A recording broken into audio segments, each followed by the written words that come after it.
Today's presentation is basically going to be about demonstrating a physics principle to generate electricity from gravity without using water.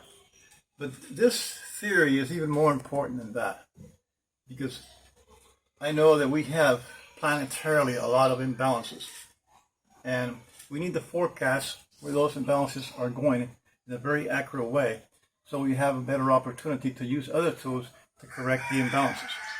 This is the general variation analysis theory. I started this when I was 16 years old. The basic assumption: the most stable variables are the most predictable. My initial question: which are the most stable, predictable variables common to all measurable variation phenomena of the universe? Okay. Those that meet the criteria of one above are universal variables. Okay. The most stable variables are K, U, and C. K, average absolute value change in constant time periods. Say the example of gold price every week. Okay. If you add the changes, weekly changes, all of them is positive in absolute form, and take the average, that gives you the most stable, predictable variable in the universe, K. Okay.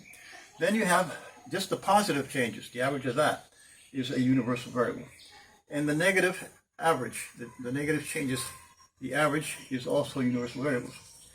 Now, with K, because it's absolute, that will not tell you anything about future direction of value change. But the three of them working together algebraically can give you information about forecasting future value change.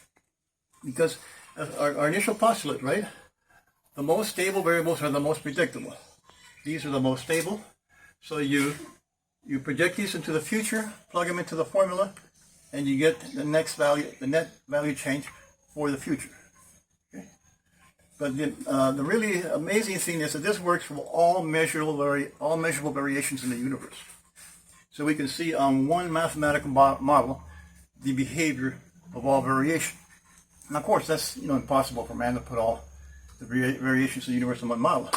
But you could take, for example, the vibration of the Earth, or let's say all the earthquake-related variables and seen on one model, and see the synchronicity of them to make better forecasts.